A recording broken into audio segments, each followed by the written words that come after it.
Imam Nawawi menukilkan dia mengisyaratkan sekadar mampu untuk rokok dan sujud serta membaca tasyahud sambil berdiri. Ni dia tata cara yang dalam kitab-kitab tu. Ni bukan kitab karangan ustaz-ustaz moden ni kitab dulu-dulu ni. Macam tu. Jadi maknanya orang ini solatnya wallahu alam tuan-tuan ya. Kalau ada kitab lain yang mu'tabar, yang mu'tabar nukil daripada Imam Ar-Rafa'i, dia boleh terus duduk kalau dia walaupun dia mampu berdiri, yang tu tuan-tuan boleh ikut. Jangan ta'assub kat satu kitab lah. Kalau ada ilmunya boleh ikut. Tapi kalau tanya soalan pada seorang ustaz duduk kat depan ni, pendapat saya yang tu KIV dulu. Tuan-tuan kena tanya ustaz tu, rujukkan ustaz untuk kami tenang beramal. Tanya, latih ustaz-ustaz ni. Kadang-kadang jemput ceramah tu dia siap-siap dia datang jam tu je, dia tak ada preparation kan ya. Baik tuan. Mari kita tengok ni macam mana solat ni. Dibangi dah alhamdulillah tuan-tuan. Kalau solat kuliah subuh tu kita nampak lah ya, abang-abang kita ni dulu duduk terusi tapi sekarang tak ada kan. Allahu Akbar. Tuan-tuan ni tengok tapak tangan ustaz tu, Allahu Akbar. Jangan buat Allahnya ni ya. Kita dah belajar itu Allahu Akbar lakum dinum. Solat zuhur tuan-tuan, surah apa tuan-tuan baca? Rakaat pertama inna a'taina. Ingat tuan ya, sunat memanjangkan surah bacaan ayat rakaat pertama ke atas kedua tu. Kalau dah rakaat pertama inna a'taina, rakaat kedua nak baca apa?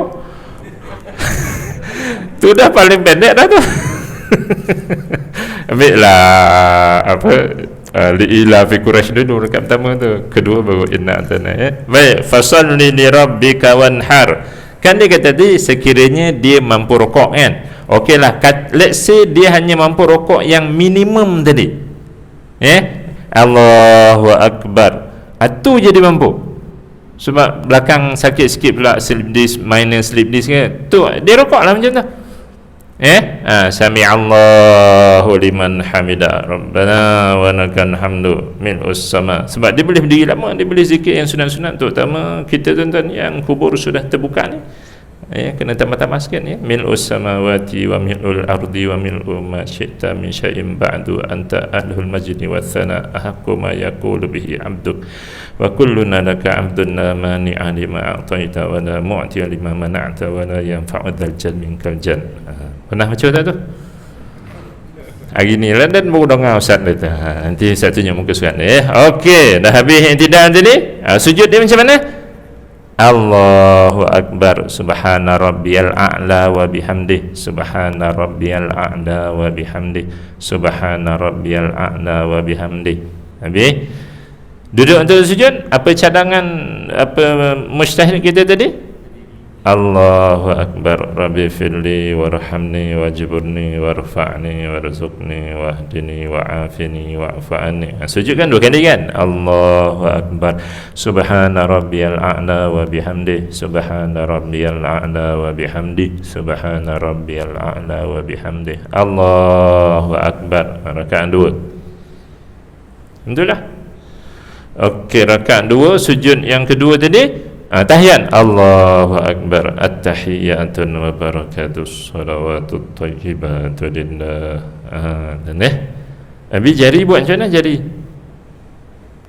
Buat je tak at-tahiyyatul sini lah, tak payahlah kat ini ya.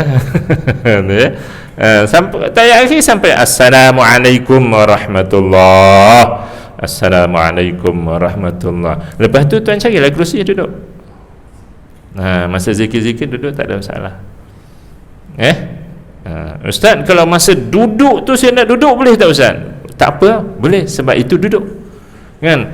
Kalau saya berdiri lama ustaz, nanti tumbang. Jadi waktu duduk tu, sujud pertama ni subhana rabbiyal a'la wa bihamdih, Allahu Akbar, saya nak duduk Rabbi firli warhamni, boleh, sebab itu duduk. Cuma dia carang tadi berdiri ya. Sebab bila duduk ni dia jadi masa solat berjemaah jadi masalah. PKP ni no problem lah, sebab kita jaga kan yang belakang kita pun memang kosong. Dia bila jemaah dia melibatkan kerusi, dia jadi masalah. Selangor rasanya dah keluar fatwa ke belum kedudukan kerusi? Wilayah dah, Negeri Sembilan dah, Kedah dah, Perak dah. Dia beza tu. Kedah kata siapa yang duduk kerusi, kaki kerusi dalam saf. Wilayah kata siapa separuh berdiri separuh duduk, masa berdiri kaki dalam saf. Dia beza ke? Negeri Sembilan kata siapa berdiri separuh duduk separuh, waktu berdiri kaki dalam saf. Jadi bila kaki dalam saf, kerusi dah kena belakang kan. Kalau yang normal saf, normal dulu kan masalah tu, orang belakang tak boleh nak sujud kan. Jadi sebab tu dicadangkan duduk anda sujud, tasyahud awal, tahiyat akhir tadi dicadangkan berdiri. Jadi selamat, tuan-tuan layak duduk di belakang imam. Tu. Okey, itu bagi satu ide, satu problem, jawapan dia satu. You cannot generalize one hukum for all situation. Fiqh dia tak boleh macam tu. Ini tadi bagi siapa? Bagi orang yang mampu rokok tetapi tidak mampu sujud. Jadi apa lagi situasi orang yang duduk atas kerusi? Yang ustaz jumpanya satu lagi, ini dia salah faham Dia kata, ustaz saya boleh pergi sujud. Dia kata, ni soalan ni buat ustaz saya boleh pergi sujud, turun tangan dulu. Dia boleh sujud, lepas tu duduk antara sujud. Ustaz saya buat macam ni sebab nak patah betul tak boleh. Boleh tuan-tuan, yang ni tak makruh bagi yang uzur. Tapi kalau kita yang sihat, bertopang tangan sebelah ni makruh. Boleh Rabbi Firli, lepas tu dia sujud balik. Ataupun dia boleh lunjuk kaki depan, cuma dia tak boleh patah lama. Kalau patah pergerak dia mampu, jadi dia ke depan tuan. Rabbi Firli warhamni, kan kita dah belajar itu rukun tu kan duduk. However, what time of sitting, solat sah gitu. But sunat iftirash awal, tawarruk akhir, itu kan sunat. Jadi sekarang ni rukun dia mampu buat. Sujud tadi rukun, duduk ni rukun. Okey, dia kata yang tak bolehnya ustaz, bila saya pusing balik untuk sujud kedua ni, saya dah tak mampu nak bangun. Jadi boleh tak saya solat atas kerusi? Jawapannya tak boleh. Sebab dia mampu buat rukun sujud, dia mampu buat rukun duduk. Bila mampu sujud, mampu duduk, tiba-tiba tunduk atas kerusi, memang mutlak batal lah. Sebab dia tak buat rukun. Jadi kita ajak dia baca muka surat 31. Jom kita buka. Kalau yang jenis macam ni, apa cara solat dia? Jom kita baca muka surat 31 tu. Rukun solat ketiga, tengok ni nak faham molek-molek ni. Rukun solat ketiga ialah berdiri ketika solat fardu. Yang tu